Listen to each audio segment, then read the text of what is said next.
South ఇండియాలోని అతి తక్కువ ధరలకి రత్నాలనందించే ఏకైక సంస్థ 6JVR.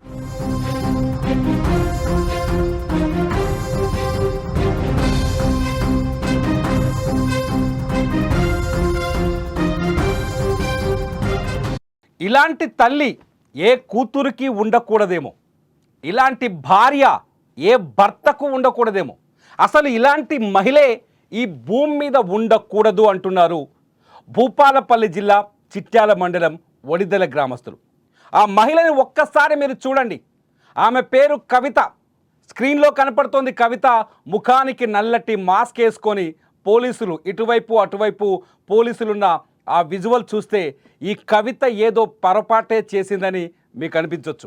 అసలు ఈ కవిత ఎవరు అని మీకు చెప్పాలనిపిస్తే, మీకు గుర్తుందా, ఆగస్టు 28వ తేదీన భూపాలపల్లి జిల్లాలోని కాటారం అటవీ ప్రాంతంలో ఒక డెడ్ బాడీ దొరికింది. 22 ఏళ్ల వర్షిణి అనే ఒక యువతి డెడ్ బాడీ దొరికింది. పూర్తిగా కుళ్ళిపోయిన ఆ డెడ్ బాడీ, ముఖమంతా కుళ్ళిపోయిన ఆ డెడ్ బాడీ పైనే పసుపు కుంకుమలు, నిమ్మకాయలు, ఆ పక్కనే ఒక ఆధార్ కార్డు. ఇవన్నీ చూసి మనం అనుకున్నాం ఆ వర్షిని నిజంగా ఎవరో క్షుద్ర పూజలు చేసి హత్య చేసి ఉంటారని. కానీ ఆ వర్షిని కన్న తల్లే చంపింది ఆ వర్షిణిని. ఆ కన్న తల్లి ఈ కవితే తన కూతురిని అత్యంత దారుణంగా, నవమాసాలు కని పెంచి మోసిన కూతురిని చాలా సింపుల్గా హత్య చేసి బస్తాలో డెడ్ బాడీని మూట కట్టి 20 రోజుల పాటు దాచిపెట్టి ఆ తర్వాత దాన్ని క్షుద్ర పూజలనే నెపంతో ఏమార్చి పోలీసులకు కూడా దొరకకుండా ఉండేందుకు రకరకాల స్కెచ్లు వేసి ఆ డెడ్ బాడీని తీసుకెళ్ళి కాటారం అడవుల్లో, భూపాలపల్లి జిల్లా కాటారం అడవుల్లో పడేసింది. అది క్షుద్ర పూజల కోసం నరబలి ఇచ్చారనే చర్చ జరిగేలా చేసింది. క్షుద్ర పూజలు జరిగినట్టుగా అక్కడ పచ్చి నిమ్మకాయలు, పసుపు బొట్లు, కుంకుమ బొట్లు, అట్లాగే ఆ అమ్మాయికి సంబంధించిన ఆధార్ కార్డు, ఇవన్నీ చూసి అందరూ బిత్తరపోయారు. కానీ ఆ ఆధార్ కార్డే, ఎవరైతే వర్షిని ఆధార్ కార్డు ఎక్కడైతే దొరికిందో ఆ డెడ్ బాడీ దగ్గర, ఆ ఆధార్ కార్డే ఈ తల్లిని పట్టించింది. ఈ కిల్లర్ మదర్ని పట్టించింది. కిల్లర్ మదర్ అనాల్సిందే, కిల్లర్ మదర్ కాదు, కిలాడీ మదర్ అని చెప్పాలి. ఇక్కడ ఈమెని మాత్రమే కిలాడీ మదర్ అని చెప్పాలి. ఇంకా చెప్పచ్చు కిలాడీ మహిళ అని. ఆమె ఒక్క హత్య చేస్తే పోలీసుల విచారణలో 2 హత్యలు బయటపడ్డాయి.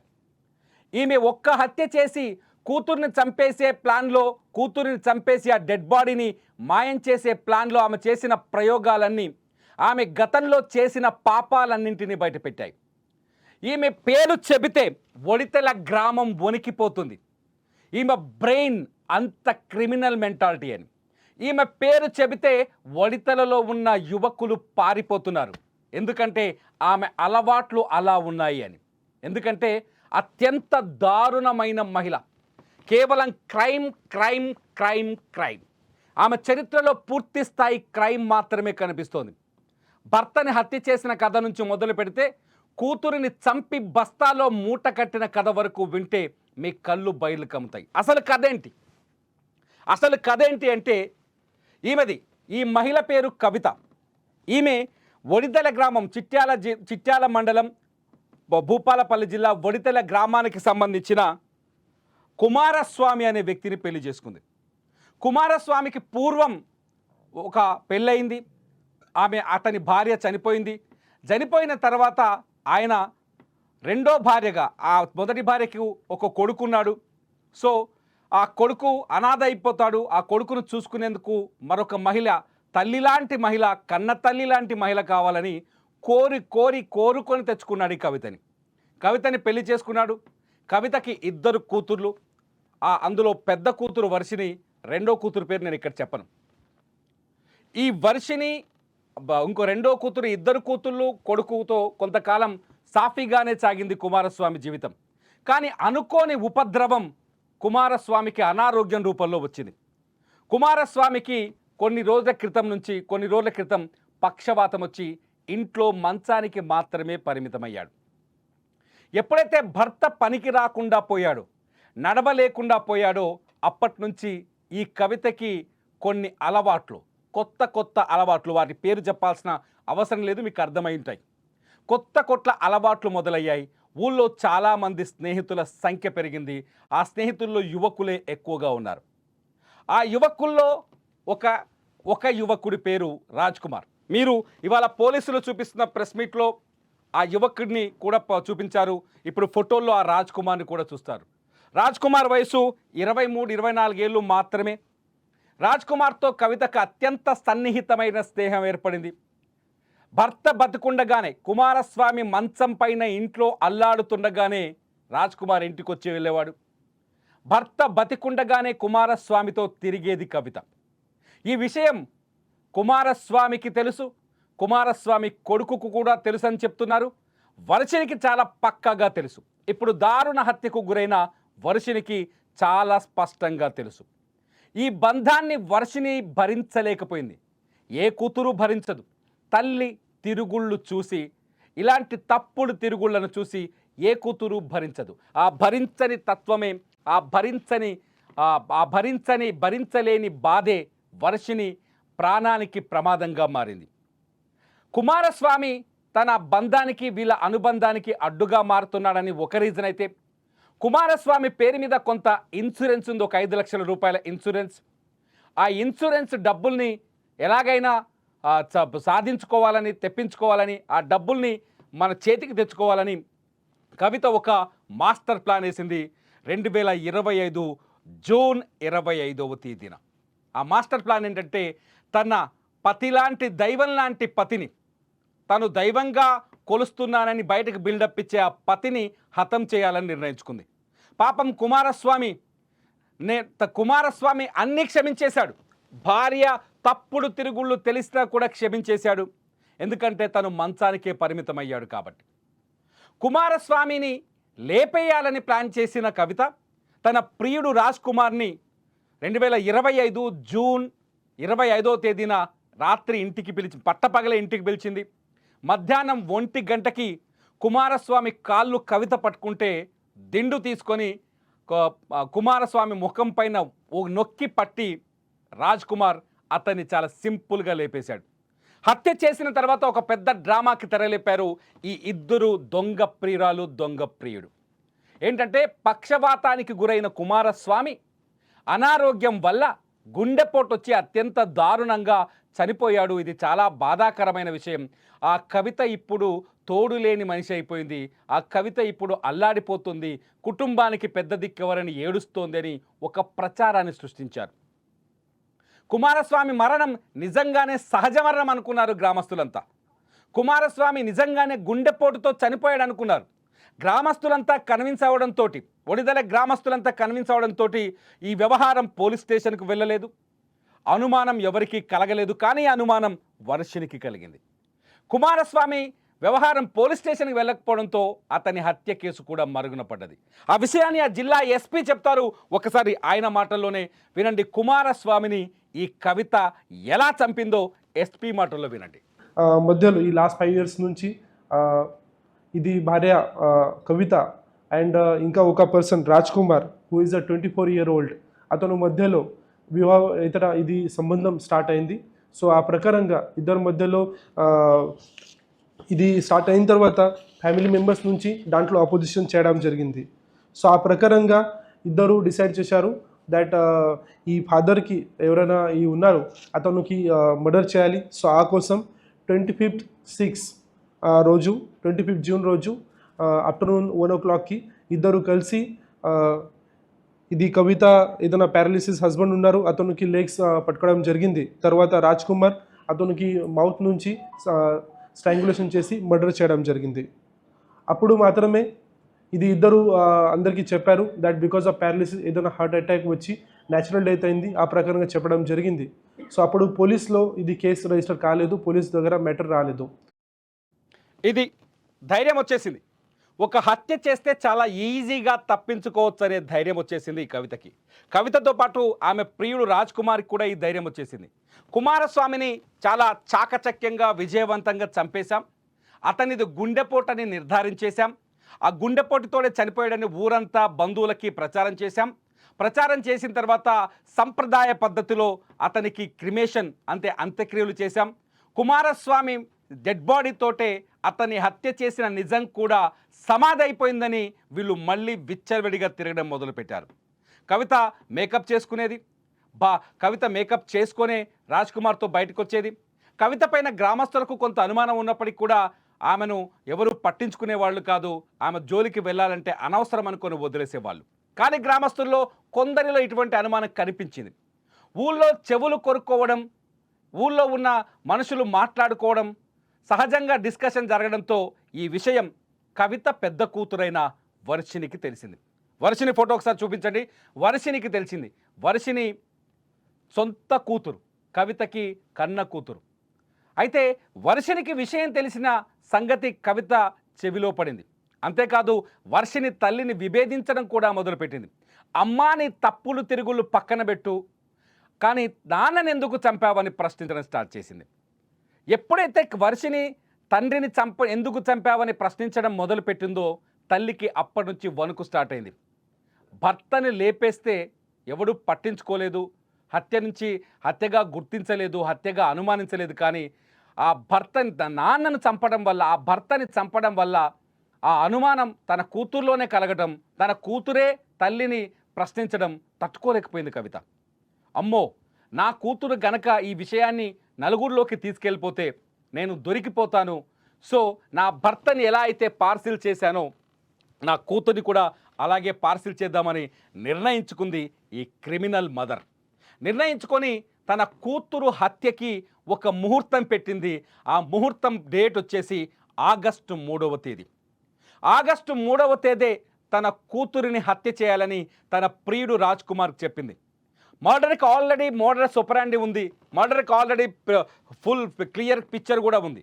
ఎలా చంపాలి అంటే కాళ్ళు కవిత పట్టుకుంటుంది, దిండుతో వర్షిని మొహం పైన పెట్టి రాజ్ కుమార్ హత్య చేస్తాడు. ఊపిరాడకుండా చేసి చంపేస్తాడు. సేమ్ కుమారస్వామిని ఆ రోజు జూన్ 25వ తేదీన పట్టపగలు ఎలా హత్య చేసిందో ఆగస్టు 3వ తేదీ రాత్రి వర్షిని కూడా అలాగే హత్య చేద్దామని నిర్ణయించుకున్నారు. అనుకున్నట్టుగానే ఆగస్టు 3వ తేదీ రాత్రి 1 గంటకి ఇంట్లోకి వచ్చిన కుమార్, కవిత ఇద్దరూ కలిసి నిద్రపోతున్న వర్షిని అత్యంత దారుణంగా చంపేశారు. వర్షినికి ఊపిరాడకుండా చేసి దిండు పెట్టి ప్రాణం తీసేశారు. కానీ డెడ్ బాడీని ఏం చేయాలి? కుమారస్వామి కంటే పక్షవాతం ఉంది కాబట్టి పక్షవాతంలో గుండెపోటు వచ్చిందని చెబితే జనం నమ్మారు. మరి వర్షిని చనిపోయిందంటే జనం నమ్మరు కదా. సో డెడ్ బాడీని ఏం చేయాలి అనే కోణంలోనే వీళ్ళకి ఒక గుడ్ ఐడియా, అంటే తప్పించుకునే ఐడియా దొరకలేదు. దీనికోసం ఒక 15 రోజుల సమయం పట్టింది వీళ్ళకి. ఈ 15 రోజులు డెడ్ బాడీని ఎలా దాచిపెట్టారు అంటే ఒకసారి ఆలోచించండి. వీళ్ళ బ్రెయిన్ ఏ స్థాయిలో ఉందో, వీళ్ళ నేర ఆలోచన ఏ స్థాయిలో ఉందో మీకు అర్థమవుతుంది. ఎంత భయానకం అంటే చంపి ఆ అమ్మాయి కాళ్ళు చేతులు కట్టేసి ఒక బస్తాలో, ప్లాస్టిక్ బస్తాలో మూట గట్టి ఇంట్లోనే పెట్టారు. ఆగస్టు 3వ తేదీన హత్య చేసి ఆ రోజు రాత్రి ఇంట్లోనే మూట గట్టి డెడ్ బాడీని పెట్టేసి 4వ తేదీ వదిలేశారు, 5వ తేదీ వదిలేశారు. 6వ తేదీన చిట్యాల పోలీస్ స్టేషన్కి వెళ్ళి పోలీసులకు ఒక కంప్లైంట్ ఇచ్చారు. ఏమిచ్చారంటే 22 ఏళ్ల నా కూతురు వర్షిని కనిపించట్లేదు, నా కూతురిని ఎవరో మాయమాటలు చెప్పి లేవదీసుకుపోయారు, నా కూతురికి ఏమైనా జరుగుతుందేమో అని భయంగా ఉంది, నా కూతురు అమాయకురాలంటూ పోలీసులకు ఫిర్యాదు ఇచ్చింది కవిత. అట్లాగే కవిత వెంట వచ్చిన రాజ్ కుమార్. కవిత అబద్ధం చెప్తే దానికి సాక్ష్యం చెప్పడానికి పోలీస్ స్టేషన్కి రాజ్ కుమార్ కూడా వచ్చాడు. ఇద్దరూ కలిసి పోలీసులకు ఫిర్యాదు చేశారు. మిస్సింగ్ కేసు నమోదు చేసిన పోలీసులు ఈ వర్షిని కోసం వెతకడం మొదలుపెట్టారు. వర్షిని ఎక్కడైనా ఆచూకు దొరుకుతుందేమో అని ఆలోచిస్తున్నారు. పోలీసుల వేట ఇలా కొనసాగుతూనే ఉంది. హత్య చేసి మూట కట్టి ఇంట్లోనే డెడ్ బాడీని పెట్టుకొని పోలీస్ స్టేషన్కి వెళ్ళి ఫిర్యాదు చేస్తే పోలీసులు ఎక్కడి నుంచి వెతుకుతారు? కానీ కవితకి ఇక్కడ డౌట్ వచ్చింది. పోలీసులు ఒకవేళ ఇంటికి వచ్చి విచారిస్తే వర్షిని డెడ్ బాడీని గుర్తించే ప్రమాదం ఉంది కాబట్టి డెడ్ బాడీని ఇంటి వెనకాలన్న చెత్త కుప్పల్లో దాచిపెట్టాలని నిర్ణయించుకున్నారు. ఇంటి వెనకాల అంటే ఈ కవిత నివాసం ఉంటున్న ఇంటి వెనకాలే పెరట్లో ఒక 2 రోజులు ఆ డెడ్ బాడీని ఎవరికి దొరకకుండా ఒక మూటలోనే కట్టిపెట్టించి ఇంటి వెనకాలే పడేశారు. ఇంటి వెనకాల ఉంచిన తర్వాత వాళ్ళు అనుకున్నట్టుగా పోలీసులు రాలేదు. ఆమె డీటెయిల్స్ తీసుకొని వాళ్ళ సైంటిఫిక్ కోణంలో విచారణ మొదలుపెట్టారు. పోలీసులు రాకపోయేసరికి వీళ్ళకి ధైర్యం పెరిగింది. నా కూతురిని నేను హత్య చేసినట్టుగా నా ప్రియుడు రాజ్ కుమార్కి నాకు తప్ప ఎవరికి తెలియదు. సో డెడ్ బాడీని ఏదో చేసి మాయం చేయాలి అని ఒక నిర్ణయానికి వచ్చారు. ఒక 3 రోజుల తర్వాత పెరట్లో ఉన్న డెడ్ బాడీని అర్ధరాత్రి తీసుకెళ్ళి ఈ రాజ్ కుమార్ వచ్చి ఇంటి వెనకాల పెరట్లో ఉన్న వర్షిని డెడ్ బాడీని కట్టిపెట్టిన మూటను తీసుకొని ఒడితెల ఊరు శివారులో ఉన్న ఒక పెద్ద మర్రి చెట్టు తొర్రలో దాచిపెట్టారు. మర్రి చెట్టు త్వరలో దాచిపెట్టడం, ఆ తర్వాత రోజు మర్రి చెట్టు చుట్టూ విజిట్ చేయడం, అక్కడ ఎవరైనా అనుమానాస్పదంగా తిరుగుతున్నారా, ఈ డెడ్ బాడీని ఎవరైనా గుర్తించారా అంటూ రాజ్ కుమార్ ఒక వెహికల్ వేసుకొని టీవీఎస్ వెహికల్ వేసుకొని రోజు అటు తిరుగుతూ వచ్చేవాడు. వచ్చి తన ప్రియురాలైన కవితకి అప్డేట్ ఇచ్చేవాడు, నీ కూతురు డెడ్ బాడీని ఎవరు ఇంకా గుర్తించలేదని. కట్ చేస్తే ఒక సంఘటన జరిగింది ఈ మధ్యకాలంలో. ఏం జరిగిందంటే వర్షిని డెడ్ బాడీని దాచిపెట్టిన మర్రి చెట్టు పక్కనే కొందరు అంటే ఒక్కొక్క ఊరు తిరిగే కొందరు ఉంటారు, దేశ దిమ్మర్లో, లేకపోతే ఆ ఊళ్ళో ఉండే కొందరు పేదవాళ్ళు గుడిసెలు వేసుకొని జీవించేవాళ్ళు. అటువంటి వ్యక్తి ఈ మర్రి చెట్టు పక్కనే గుడిసె వేసుకొని నివాసం ఉంటున్నాడు. ఒక 2-3 రోజుల తర్వాత అతను గుడిసెలో గుడిసేసిన 2-3 రోజుల తర్వాత వాసన రావడం స్టార్ట్ అయింది. ఇక్కడ ఏదో పెద్ద వాసన వస్తుంది, అది ముక్కు పుట్టలు అదిరిపోయే స్థాయిలో ఉంది. ఈ వాసనకి కారణం ఏంటి అని కొందరు ఊళ్ళో చర్చించడం స్టార్ట్ చేశాడు ఆ వ్యక్తి. ఎప్పుడైతే చర్చ వాసన చుట్టూ స్టార్ట్ అయిందో అప్పుడే మళ్ళీ అలర్ట్ అయ్యాడు రాజ్ కుమార్. ఓ రోజు రాత్రి, అంటే ఆగస్ట్ 25వ తేదీ రాత్రి రాజ్ కుమార్ తన టీవీఎస్ బండేసుకొని ఆ డెడ్ బాడీని టీవీఎస్ పైన పెట్టుకొని నేరుగా 22 కిలోమీటర్ల హైవే పైన ప్రయాణించి కాటారం అడవుల్లోకి వచ్చాడు. కాటారం అడవుల్లోకి వచ్చి ఆ డెడ్ బాడీని మీరు చూస్తున్న, ఒకసారి చూడండి ఫుల్ విజువల్, మీరు చూస్తున్న ఈ పొదల్లో పడేసి వెళ్ళిపోయాడు. కాటారం అడవుల్లో ఈ పొదల్లో పడేసి వెళ్ళిపోయి ఆ రోజు రాత్రి ప్రశాంతంగానే నిద్రపోయాడు. నిద్రపోయిన తర్వాత పోలీసులు ఎలాగో వస్తారు, డెడ్ బాడీ ఎలాగో బయటకు వస్తుంది, డెడ్ బాడీ పైన చర్చ జరుగుతుంది. ఇప్పుడు ఏం చేద్దాం, ఈ డెడ్ బాడీకి ఏదో ఒక కథ సృష్టించాలని నిర్ణయించుకున్నాడు. ఒకసారి ఆ డెడ్ బాడీని పడేసినప్పుడు రాజ్ కుమార్ ఆలోచన ఎలా ఉందో ఎస్పీ మాటల్లో వినండి. ఎవరైనా డిసీజ్ అమ్మాయి డాటర్స్ ఉంది, వర్షిని అది అపోజ్ చేయడం స్టార్ట్ చేయండి. అప్పుడు మళ్ళీ ఇద్దరు డిసైడ్ చేశారు, ఈ వర్షిని ఉంటే మనకి ఇంకా ప్రాబ్లం అవుతుంది. సో ఆ కోసం ఇద్దరు డిసైడ్ చేసి అమ్మాయికి కూడా స్ట్రాంగులేషన్ చేసి ఈ చిట్యాల్లో ఉడితల విలేజ్లో అక్కడ ఇది మర్డర్ చేయడం జరిగింది. మర్డర్ చేసిన తర్వాత ఇద్దరు ఒక బ్యాగ్లో సాక్లో ఇది బాడీ పెట్టుకొని ఇది బుషెస్లో ఇంటూ బిహైండ్ అది బుషెస్లో ఇది పెట్టడం జరిగింది. ఆ తర్వాత 2 days తర్వాత మళ్ళీ ఇది అవుట్స్కట్ ఆఫ్ విలేజెస్లో మళ్ళీ ఇది డెడ్ బాడీ అక్కడ షిఫ్ట్ చేయడం జరిగింది.